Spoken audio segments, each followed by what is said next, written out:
We got a fun edition of Locked On Eagles on this Monday edition of the podcast. If you could have a beer with three former Eagles, a coach, front office member, or player, who would those three players be? Plus, we take a look back at some of the most random, dominant seasons and individual performances of Eagles players from the past. That's coming up on today's edition of Locked On Eagles. You are Locked On Eagles, your daily Philadelphia Eagles podcast. Part of the Locked On Podcast Network, your team every day.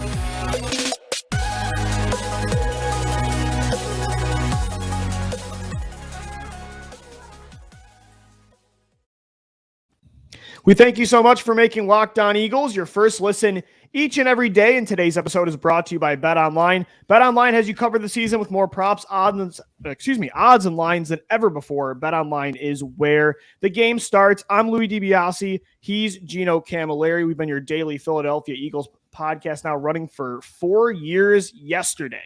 2018, June 5th is when we started up this show. Also analyst for Fox 43. You can check us out on Twitter at LockedOnBirds, at GEC24_football for Gino, and I'm on Twitter at DiBiase LOE. Gino, we got a fun one today, man. It's the dead zone of the offseason. You know, we had the OTAs last week, though, and, that's going to continue to go throughout the month of June, and training camp officially was announced that it'll start the third week of July. One open practice for the public, and that is August 7th on a Sunday at 7 p.m. So things are getting rolling, but this is the quietest part of the year. So we're gonna have some fun today and do some nostalgia and talk about some hypotheticals. Well, first off, I got to start by saying happy podcast anniversary. 4 years on absolutely. Locked On 4 Eagles. years, man.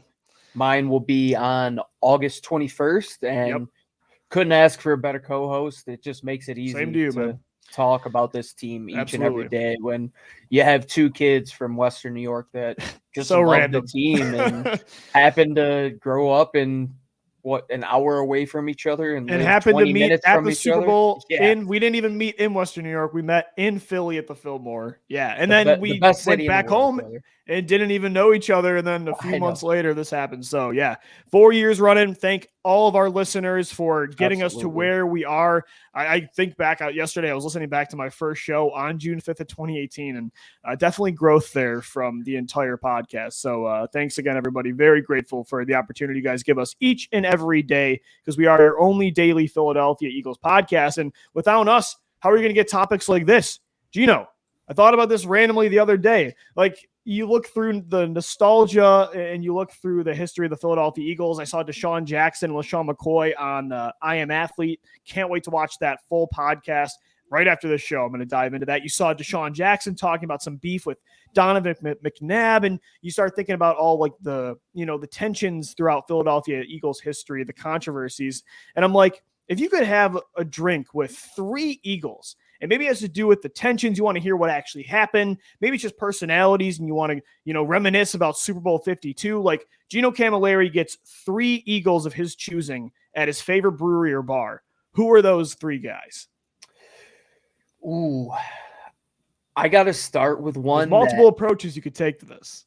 I wish I was alive to be coherent during this era, but being a defensive-minded person in every sport, and Buddy Ryan, God rest his soul, man, what he did and how he changed. Yeah, you like to nerd out on the X's and O's, man. You'd want to talk scheme for sure. I think him and another one, God rest his soul as well, Jim Johnson. I think those are two easy ones for me because they led the way. Wait, can your third guy be Jim Schwartz so those two can grill him? No, what he was doing? No, I could absolutely not do that. I'll throw a fun one in there for the third one. But the first two, I would love to nerd out with those two individuals and just hear the stories of what it was like to be around those two defensive groups that were the best in Eagles history. And Football Outsiders thinks the 91 Eagles defense was the greatest in NFL history. It for sure is right up there in the conversation with the 85 Bears, without a doubt. And going back to the 60s with Chuck Bednarik, you could throw that in there as well. Jim Johnson, Buddy Ryan, I just think those two, and how everybody talked about Buddy. People, when Buddy Ryan died, were in tears. Ex-football players, the hardest of hard dudes that were just in the 80s that were just the strongest of strong men breaking down into tears, just saying how much this guy influenced their lives. And the same with Jim Johnson. You don't have coaches like Sean McDermott, and Andy Reid probably doesn't have the success that he did in that era without the great Jim Johnson as well. Oh, yeah. But for 100%. number 3, Lou, this one I was thinking about for a while. Okay. I would like it to be Brian Dawkins. I don't know. I think I could get a lot of the stories out of Brian Dawkins for sure. Out of Jim Johnson. I think chatting with Deshaun Jackson and I just think it would reveal so many things from 2 different regimes, and then to come back at the end of Doug's regime as well. He kind of saw it all, man. He saw everything in the 2000s. The post-McNabb era, what happened with Chip Kelly, what happened in 2020 with Doug Peterson, Carson Wentz, Howie Roseman. Yeah, no, Gino, that's a great third one. And just I wrote down Deshaun Jackson, 15 years of history nearly. Right. I mean, he caught touchdowns from Donovan McNabb and Jalen Hurts. I mean, how crazy is that? And it's super Insane. Cool. Deshaun Jackson was on the list for me too. Like, as a fan, the 10-year-old in me wants to nerd out, have a drink with Michael Vick, Deshaun Jackson, and Shady McCoy, right? The staples of that electric 2010 offense. And outside of 2017, I didn't have more fun with a single Eagles team than that year, even though they lost the wild card round. Electric when you're a young kid getting into football, and that's the product on the football field. And then the fan of me again too would love to just reminisce about Super Bowl 52. Like, give me, let me buy a beer for Nick Foles, Brandon Graham, and then I don't know, the third guy between somebody else on that roster, probably Chris Long or Jason Kelsey, just based on who I think I'd vibe with and who would just have an awesome perspective about the stories. And so those are a couple that I thought of, but for me, I got to choose. I want to just hash it out. I want to be the mediator for 3 guys. I want to put Carson Wentz at a table with Howie Roseman and Doug Peterson and be like, all right, what happened? Why, Doug, why do you have an issue with Howie? Carson, why do you have an issue with Howie? Howie, what do you... So you're trying to get pay-per-view views. I want to be Dr. Phil. I want to be Dr. Phil. Let's get to the bottom of this. You 3 were the staples of what started the Super Bowl era of the Philadelphia Eagles, and it all went to hell in 2020. And everybody knows how interested I was in that storyline. Got to know what each perspective was, what Howie's issue was, Carson's, Doug's. We all... we know pretty much what the gist of it was, but to hear those 3 talk about it would be super fascinating, right? So there's multiple approaches you could take, like the fun conversations, and then there's like the tensions. Like, let's get T.O., Donovan McNabb, and Brian Westbrook, or no, those 2 and Andy Reid, right, at a table. You could go with like the beefs too in Eagles history. That's a fun approach for me. You would have to put a dollar amount behind either of those 2 if we were going to have that conversation. Gosh, can you imagine? No, now after hearing what happened with Djax, McNabb, Djax, and T.O., that'd be good.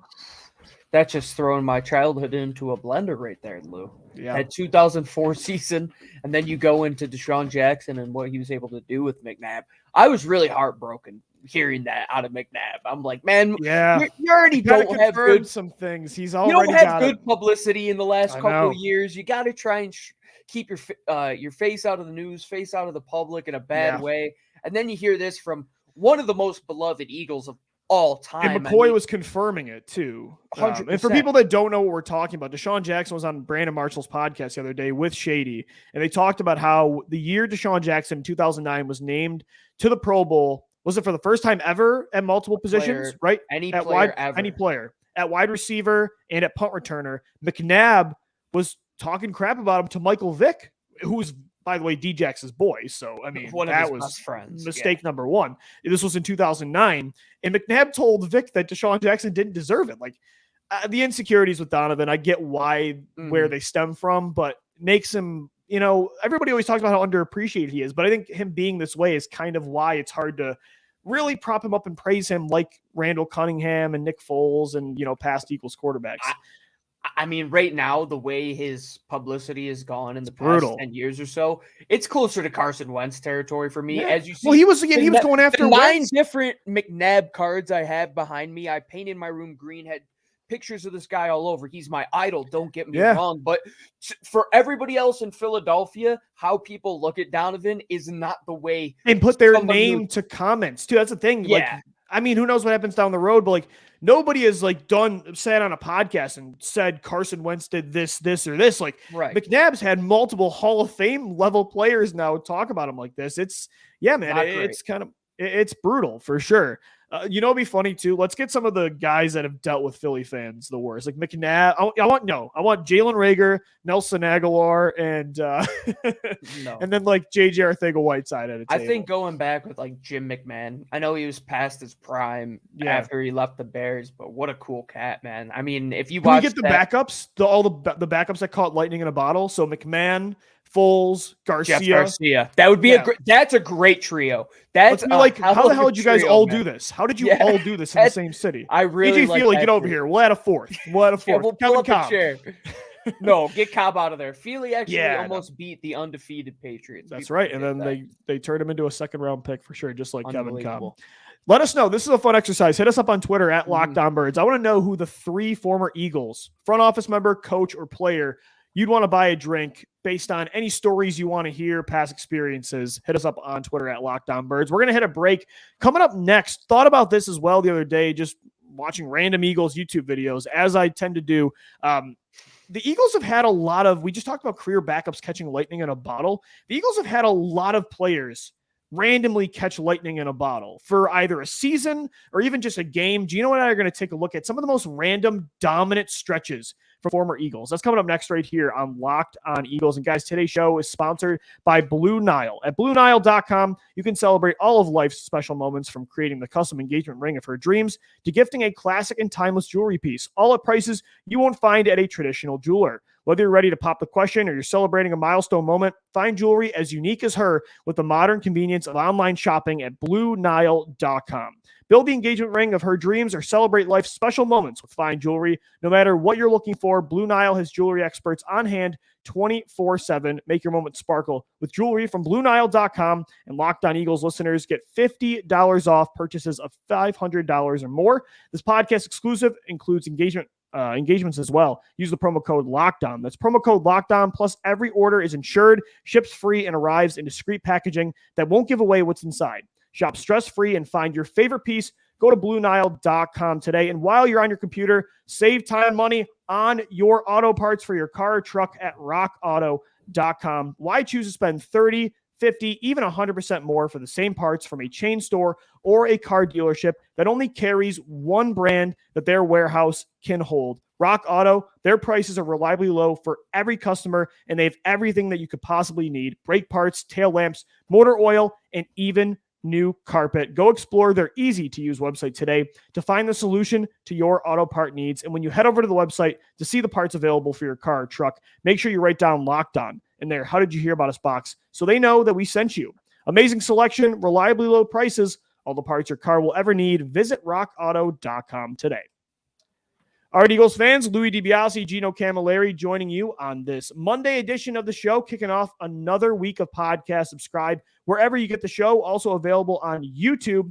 And guys, too, we have an important favor to ask you. We've put together a survey so we can learn more about our listeners like you and make your favorite Locked On podcast even better. This is your opportunity to tell us what you like and don't like about the show. Go to LockedOnPodcast.com/survey right now to get started. It won't take very long either. And everybody that completes a survey, they can qualify for a chance to win one of 10 $100 Ticketmaster gift cards to take your audience survey. Go to LockedOnPodcast.com/survey.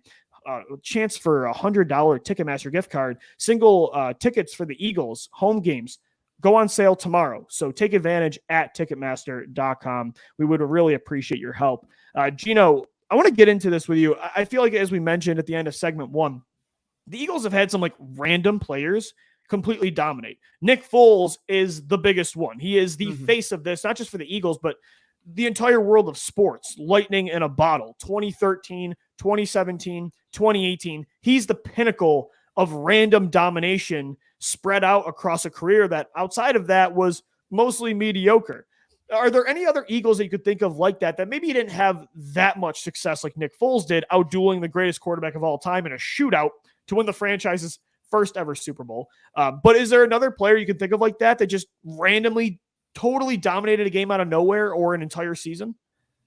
Probably the Eagles' favorite player in history, Jason Babin. And I say that tongue in cheek. That went down too. Because he was a awful hated fellow in Philadelphia. One of the most hated locker room teammates I've heard ever. Of all time in Philadelphia. Yeah. And he didn't see too much success out of 1 year where he nearly got to 20 sacks. And 18 sacks, man. He was 3 off of the what's the record? Strahan at 22?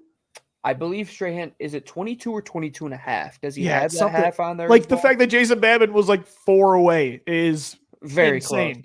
In that wide 9 scheme that they were running there. Jim Washburn, that's right. Yep, they were running that lineup almost to the numbers and stem inside. And Jason Babin played one elite season in the National Football League and played nowhere as near as good as he did in that 1 year. And he was a reserve on the Eagles before that, and then he went to Tennessee. And I don't Then he ended up on the Jets at the end of his career, if I'm not mistaken. That's right. Because Washburn was with New York, so he brought Babin over there. Exactly. Yeah, Babin had 18 sacks in 2011, the Dream Team year. I mean, the fact that he was the best signing in 2011 for the Dream Team just shows, and he totally fell off the face of the earth. How bad it was.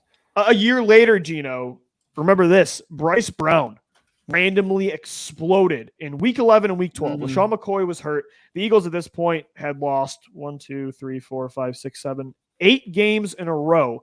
Bryce Brown turns in 2 performances where he rushes for pretty much 170 plus yards. Against Carolina, the Eagles lose this game. Bryce Brown had 178 rushing yards on 19 carries and 2 touchdowns.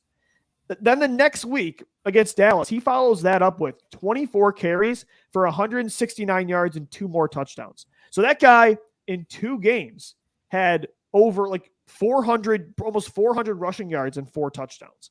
And he was a player that was drafted in the 7th round. He was a top recruit coming out of high school, but he didn't play in college at all. He went from Tennessee to Kansas State, never played for Kansas State. And then Andy Reid drafts him, and I guess it just shows that sometimes running backs of all positions can fit this mold the most, where they can find random production. I think running back is maybe the easiest to translate, and Bryce Brown find it. It was only for 2 games, but it was 2 insane games. I remember to this day, I thought Chris Polk was going to be the better option. Remember that? Chris Polk from Washington. Yeah. Was he I was going to ask, who was the third guy in that backfield? It was Chris Polk. It was McCoy, Brown, and Polk.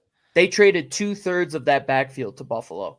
Yeah, Bryce Brown ended up costing the Bills a game that I was at I want to say it was 2 years later, 2013. He fumbled against the Chiefs. Yeah, he fumbled at the goal line. It would have gave him the lead. I do remember that. Brutal. What a weird just backfield of individuals outside of LaShawn McCoy and Bryce Brown. It was right after they moved on from Deion Lewis, so they needed a new RB2. Yeah, Deion Lewis out of Pitt. They thought they were going to follow up that magic with Shady, and they were both in that backfield there at the same time. And then all of a sudden you get this story, and you get a 5th round pick, I believe they got for Bryce Brown. Yep. Yeah.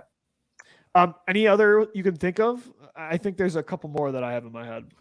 Yeah, I couldn't really think back into, the 90s and 2000s. I didn't go back that far into my Rolodex here. One that is just one guy that literally went away from football after he played this season. Walter Thurmond had 71 tackles and 3 interceptions. He was good. Eagles, playing at a position he never played before. 2015 in the NFL. He played safety when he was a natural nickel corner his whole life. And he looked relatively good. And people were begging him to come back in 2016. He retired to make movies. Yeah, he did. Yeah. That's exactly what he did. I loved Walter Thurmond, man. That was a good tandem back there before they got Rodney. That was another Chip Kelly move. Yeah, that was 2015. Yeah, Thurmond was Malcolm Jenkins' right-hand man right before Rodney McLeod. They were just kind of dancing around. It was Jenkins, and then I know it was before Jenkins in 2013 it was Patrick Chung. Yep. And then I couldn't even tell you who the second safety was in 2014. Was it probably Nate Allen? I don't even know. I don't know. Was he here for 4 years? I can't remember that. Couldn't tell you. I think it might be Nate Allen. But yeah, no, Thurmond was okay, though, for a year. Another Chip Kelly guy. This one sucked. It was not fun watching him. I don't want to say dominate, but have a career year. But remember when Riley Cooper randomly had, in 2013, after we all know what happened. The racist remarks he said at the link at a concert. Chip Kelly decides not to cut that guy, but he decides to cut Deshaun Jackson over what I thought was a total made-up story. Riley Cooper turns in totally. LA Shore Parks, thank you very much. Yeah. Riley Cooper turns in an 835-yard receiving season in 2013 with 8 touchdowns. And, I mean, I didn't enjoy any of that. But just another, man. And then he fell off the face of the earth again the following year, 327 yards and 2 touchdowns. So there's been some weird ones, man. I mean, receiver-wise, we can go back to Travis Fulgham 2 years ago. Still, don't know how the hell that happened. We have a podcast, and I hope no one ever pulls it up, where me and you were saying Jalen Reagor and Travis Fulgham could be the next D. Jackson Macklin. Everybody's got their cold takes. That's one of ours that it was right after, I think, the Sunday night game in Dallas, right, where he burns Trayvon Diggs. We're like, this could be the tandem of the future. If only we could go back and be like, buddies, no. Devontae Smith and A.J. Brown, they're coming. Just don't. This is not it. This is not the way. For those listening and not watching, had my head buried. I don't even want to look at the camera after a statement. He led the league in receiving, though, it wasn't just a game. It was like a month. What about another one, Lou? Josh Adams leading the team in rushing. But that's less that he was good and more that they had no other. It was that or Wendell Smallwood. They just had a very good offensive line at that point. Oh, yeah. Yeah, Wendell Smallwood was absolutely terrible. I think you could go back, to the 2000s.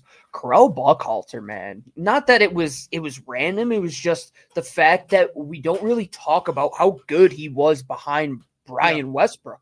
Yeah. But they had an unbelievable 1-2 punch there for a while, and it came at the hands of Corell. He went to Denver and had a good career there after as well, and I really loved what he did for that backfield back then. No, 100%. And then speaking of running backs, I mean, to me, the most random, and I didn't think it was going to be random. I thought it was the start of something where he was going to be at least your RB2 behind Jay Ajayi, but it's Corey Clement, man. I mean, he had the most random dominant performance in the perfect moment. I mean, the kid was undrafted coming out of Wisconsin, was not seen as a receiving running back. He was not that at Wisconsin. That was supposed to be Donnell Pumphrey. The same year they signed Clement out of Wisconsin, they drafted Pumphrey in the 4th round. Clement puts in 100 receiving yards and a touchdown, the coolest touchdown I've ever seen in Super Bowl history, by the way, in the championship game. And then he goes on to do, Gino, pretty much nothing.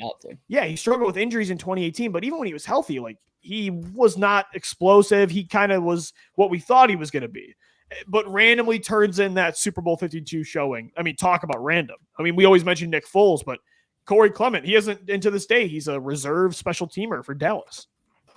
I've said it a couple times on this show that I remember sitting down looking at bets with my friend who's a Green Bay Packer fan, and I saw Corey Clement plus 3,000 to win Super Bowl MVP. I said, dude, let's throw $25 on it each and see what happens. What would that payout been?